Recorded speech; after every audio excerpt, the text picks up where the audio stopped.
Začneme tedy od kraje, asi jako vždycky. Vezmeme to od kraje, troufnu si říct z této sestavy nejvyhrocenější zápas a to je mezi Fajnem a Tadeášem Veselým.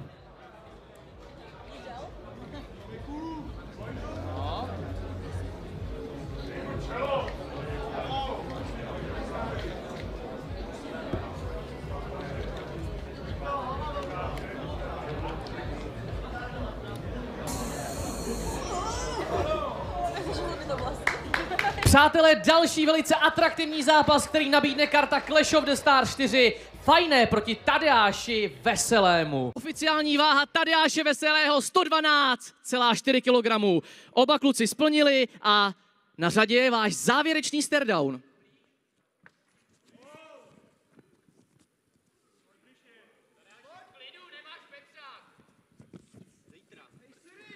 Historicky první odveta v Clash of the Stars, o tu se postará Fajné a Tadeáš Veselý.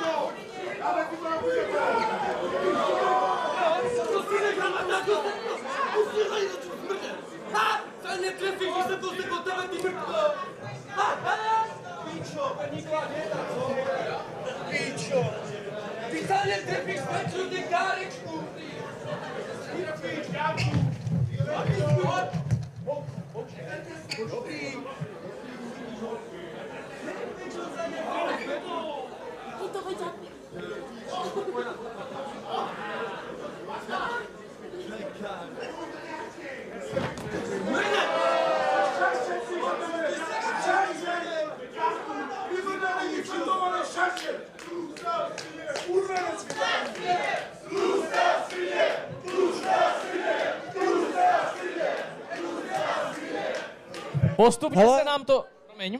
Hele, tady to tlustá svině bych úplně neřval. Já jsem teďka těžší jak on, takže bacha. Abych si to nebral, že to je na mě. Je to mrtka.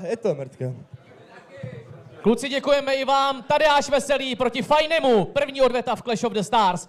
A je 100 kg rovných, takže Fajné, gratulace. Vešel ses do limitu a je čas na váš závěrečný staredown, který bude tentokrát velmi netradiční.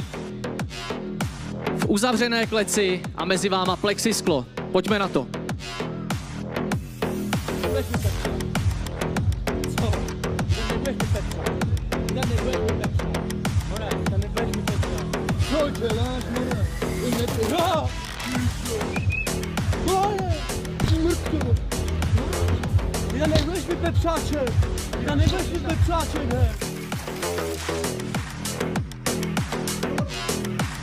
Borci, ještě mi nikam neutíkejte, dáme si ještě prostor pro otázky. Tadeáši, počkej, otoč se na kameru, tady takhle, pojď, tak a tamhle je kamera. Tadeáši, jak ty se těšíš na zápas, je vidět, že už se oba dva nemůžete dočkat, než do sebe zítra vlítnete v kleci. Těším se strašně moc, už to chci mít za sebou a už chci, aby dostal jak malá holka. Co říkáš teď aktuálně na svého protivníka? Je to chcanka. Dobře, Tadeáš Veselý a jeho poslední slova před zápasem. Já ještě zaběhnu k tvému sousedovi do klece. Míro, pojď, otoč se na kameru. Chápu, že emoce lítají, že je to těžký uklidnit. Jak se ty cítíš? 24 hodin zbývá do tvého třetího zápasu v Clash of the Stars. K téhle vaší odvetě, je to vlastně první odveta v Clash of the Stars a velmi vyhrocená. Jak se cítíš den před zápasem? Ty vole, už ať to máme za sebou, hej. Už ať vyhraju, už ať to vyřídíme bez nějakých pepřáků a bez nějakých píčovin a hotovo. Mají ho úplně deleté ze svého života a už ho nechci v životě vidět. Radkovi, no a přátelé, pojďme dál. Tadeáš Veselý a Fajné, repeta odvety. Pojďme na to, borci.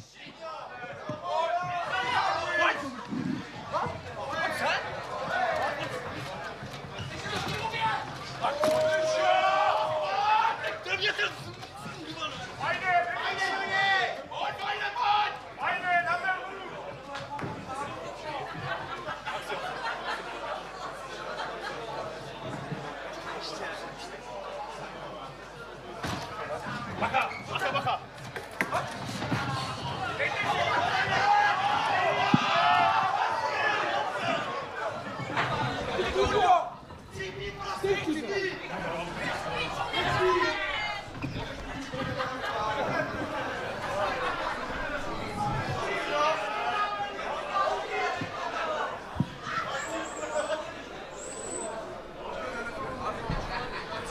Spor mezi oběma bojovníky, který trvá téměř už 2 roky, nejspíše rozhodne až repete odvety mezi Tadeášem Veselým a Fajnem.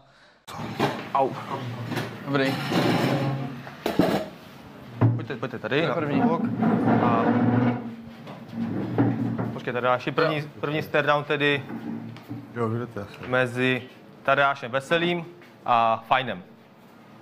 Fajne, pojď tady. Tak.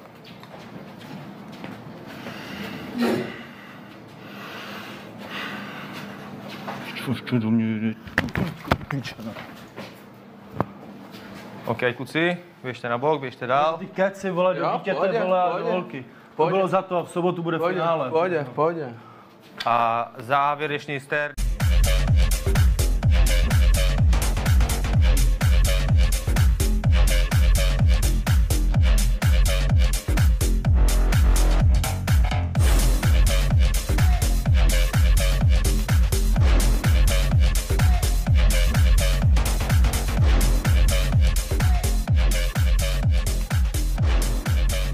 Tady asi už póza pro foťáky další nebude, tak kluci, nebudeme to zdržovat. Tadeáši, zeptám se tebe, není to úplně tajemství, samozřejmě na sítích proběhly nějaký videa a nějaký spekulace, že jsi měl posledních pár týdnů i měsíců dozadu problémy, takže jak šla vlastně příprava, jak jsi dokázal připravovat a jak se cítíš teďkon? Zítra tě vlastně čeká tvůj další zápas v Clashi. Ale cítím se skvěle, příprava šla dobře, až na to, že jsem byl zraněný, takže do toho přišly nějaký problémy, ale těším se strašně moc, až to zítra ukončím, ať je klid. A jak by si rád svýho soupeře ukončil? Ale co nejdřív, abych mohl jít na pivko. Přátelé, Tadeáš Veselý, Tadeáši, radši už jdi ze stage, dáme si ještě rozhovor s Fajnem. Já tě nebudu trápit, Fajne, pojď dáme ještě jenom poslední otázku a pak už tě nebudu trápit. Tak jak se ty těšíš, zítra se konečně uzavře kruh. Ale je to první Clash, na který se fakt vyloženě těším, jakože já miluju Clash a zápasy a všechno, to kolem, ta atmosféra, to je kurva mrda, ty vole lidi. A je to hlavně kvůli vám, kvůli lidem. Samozřejmě těším se, já se fakt těším, protože teďka do té přípravy jsem dal fakt maximum, ty vole. A odpustil jsem se i to pivko, na který se těším už ty degeši. A jsem zvědavý, jak zítra přijdeš vole nafetovaný do zápasu. A pak to pivko si moc rád dám, blbej. Jo, až něco, slyšel jsem, že, nebo koluje tady, pár lidí mi to řeklo, že máš v plánu to odklepat hnedka. Tak jestli tohle uděláš, tak jsi největší mrtkoš na světě, aby to nebylo jak v té Anglii, ty koště. To samý, jak jsi nechtěl o ten honorář. Proč jsi tomu nevyjádřil, že nechceš o honorář? Protože nebudu přicházet přesně o peníze, když do toho rvu peníze. Ale jak přicházet o peníze, teď můžeš vyhrát dvojnásobek, ty vole. Ale je to MMA, víš co, můžu o to přijít, můžu to získat. Seru na tebe. Jo, ale já už nemám slov. Nebudu tě dál trápit, Míro. Přátelé, Fajné a Tadeáš Veselý, repete odvety a zítra snad už se kruh uzavře.